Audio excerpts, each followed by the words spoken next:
Entonces, eso es lo que ustedes ven, llegan a la cirugía y dicen, ¿qué le hicieron a mi paciente? Mire lo que le pusieron, lo torturaron y además se demoraron 1 hora poniéndole eso. ¿Para qué sirve esto? ¿Cuál es el motivo por el cual hacemos monitoreo y por qué sometemos a este tipo de torturas medievales a los pacientes y qué significa todo eso poco de cables? En 10 minutos o menos. Entonces, ¿para qué sirve esto? Esto básicamente lo que nos da es un sistema de alerta temprana. El neuromonitoreo lo que nos permite es identificar estructuras vitales, nos permite saber si están o no están funcionando de manera correcta y en caso de que ocurra algún problema o alguna posible lesión, darle una alerta a tiempo al grupo quirúrgico para que tome las medidas y se evite o se minimice. ¿Qué es lo que miramos? Miramos distintos tipos de modalidades que son cómo evaluar el funcionamiento del sistema nervioso en sus distintas áreas anatómicas. Lo que más utilizamos son potenciales evocados somatosensoriales, que ¿qué es? Es hacer estímulo eléctrico en las extremidades y registrar en la corteza. Y eso nos da un potencial, nos dan estas ondas, no se preocupen por las onditas. Aquí me interesa es que recuerden que estamos evaluando la parte de cordones posteriores. Perdón, ¿me puedo volver con esta? Sí. También evaluamos los potenciales motores, en los potenciales motores es al contrario, entonces lo que hacemos es estimulación a nivel cortical y eso genera una despolarización y un brinco en las extremidades y yo registro ese potencial motor evocado. Esto hace que el paciente brinque, entonces obviamente no lo podemos hacer todo el tiempo, únicamente lo podemos hacer en los momentos quirúrgicos en los que no exista riesgo si hay algún movimiento del paciente. Y la electromiografía con unas agujas dentro de los músculos vamos a evaluar cómo está la actividad eléctrica. Normalmente el músculo está sin actividad eléctrica. Si registramos actividad eléctrica muscular puede ser por una alteración, por ejemplo, en las raíces, una lesión radicular. También podemos hacer electromiografía estimulada, entonces se le pasa una sonda al grupo quirúrgico y se puede estimular uno de los tornillos para ver si ese tornillo ha roto el pedículo y está en contacto con la raíz e incluso se puede hacer una estimación de qué tan cerca o qué tan lejos está de romper el pedículo.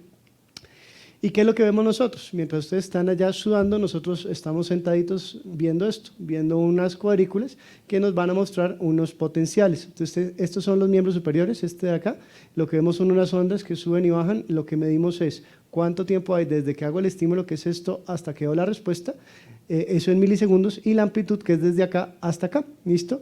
Y aquí tenemos en los miembros inferiores lo mismo, cuánto tiempo desde que yo hago el estímulo hasta que doy la respuesta y cuánto en amplitud de acá hasta acá. Esto es un paciente normal, esto es lo que queremos ver siempre, y a este lado tenemos las respuestas motoras. Las respuestas motoras hacemos un tren de 5 estímulos, 1, 2, 3, 4, 5, y eso pues realmente es como una convulsión, el paciente hace un brinco y registra la respuesta en sus músculos, y eso es como se ve un paciente sano normalmente. Lo que yo miro durante la cirugía es que esto no cambie, que se mantenga igual de aburrido durante todo el tiempo. Si ocurre algún cambio, es mi deber decirlo, si existe o no existe cambios por una afectación sistémica, como puede ser por ejemplo porque el paciente sangró, o una afectación local, como puede ser una compresión, una lesión directamente sobre el cordón. Entonces, yo soy como el árbitro, entonces yo soy perfecto si no me ven y si no me escuchan. Si yo levanto la mano es porque es algo malo. Entonces, aquí vemos algo malo. Estos son los potenciales de miembros superiores y están todos normales. El verde es el inicial de la cirugía, el de la mitad es el que se hizo de últimas y el de abajo es el anterior. Y en miembros superiores ustedes se dan cuenta que están todos igualitos. Pero en miembros inferiores, si se dan cuenta, el que estamos haciendo en este momento, el rojito de este lado, se ve mucho más plano. Ese aplanamiento significa que existe una lesión y esa lesión no es explicable por una condición hemodinámica, no es porque haya sangrado el paciente. ¿Por qué? Porque los miembros superiores están perfectos. Entonces, así se ve una alerta neurológica. Esto no necesariamente quiere decir que el paciente ya quedó lesionado, es lo bueno. Como es algo dinámico, como es algo que se hace en tiempo real, se le avisa al grupo quirúrgico y se toman las medidas correspondientes, como puede ser revisar un tornillo, como puede ser mirar la barra si está muy apretada, o bueno, ya ustedes sabrán cuál es el cambio que hay que realizar. Y después de que se hace ese cambio, el paciente otra vez vuelve a mejorar. Entonces, esa es la ventaja, digamos, de tenernos, que se evitan lesiones y sorpresas desagradables al despertar. Estos son los motores. Entonces, estos son los motores en un paciente que hubo un compromiso durante la distracción. Estos que están aquí abajito son los de por la mañana, bueno, temprano a las 11 de la mañana, y los de más arriba son más tarde. Aquí ya está como a las 5, perdón, aquí a las 2 de la tarde, 1 de la tarde. Y estos son los miembros inferiores. Entonces, yo hago el estímulo eléctrico y aquí veo la respuesta normal. Pero hay un momento donde, si ustedes se dan cuenta, aquí ya no hay respuesta. Entonces, aquí es cuando levantamos la mano y decimos, algo pasó, mire a ver qué ocurrió. y después de que ustedes hacen lo que deben hacer, se dan cuenta que otra vez vuelven, ¿listo? No están iguales, pero ahí otra vez vuelven. Eso nos indica que hubo una alerta, hubo una posibilidad de riesgo de lesión, pero afortunadamente con el manejo apropiado que dio el grupo quirúrgico se evitó que el paciente quedara con una lesión irreversible. ¿Cuánto tiempo demoramos en ver una lesión? Más o menos 3 minutos. Es decir, si ocurre una lesión, una compresión, a los 3 minutos podemos ver cambios. Esto de la electromiografía continua, lo normal en la electromiografía es que esté en líneas completamente rectas. Cuando ustedes están manipulando una raíz, yo puedo ver actividades, ¿listo? Esas actividades hay diferentes maneras que aprendemos cuando le estamos enseñando a los fellows y dependiendo del tipo de actividad, yo puedo saber si es un movimiento o si de pronto hubo una lesión. Ahí es cuando les avisamos. Esto es la prueba de tornillos. Entonces, la prueba de tornillos lo normal es que se haga el estímulo eléctrico sobre el tornillo y no haya una respuesta. Pero si se ha roto el pedículo o está cerca de hacerlo, voy a ver una respuesta en los músculos que corresponden a ese miotoma. Dependiendo de qué tan cerca esté de romper el pedículo, la respuesta se va a evocar con una intensidad eléctrica más baja. Entonces yo les puedo decir no solamente si está roto, sino qué tan cerca está de romperlo.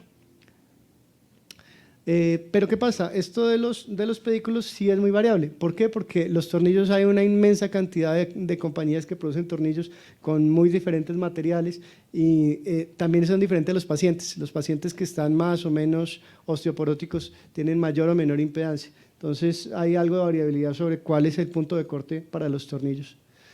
¿Sirve esto? Porque pues esto es costoso, quita tiempo, entonces vale la pena. Entonces, ¿me predice que haya riesgo? Sí, sí me predice que haya riesgo de lesión. Si ustedes se dan cuenta, encontramos sensibilidad y especificidades que son bastante altas, están arriba del 90%, pero si ustedes se dan cuenta, en este ladito, si solamente mide una modalidad como los somatosensoriales, la sensibilidad no es tan buena, 57%.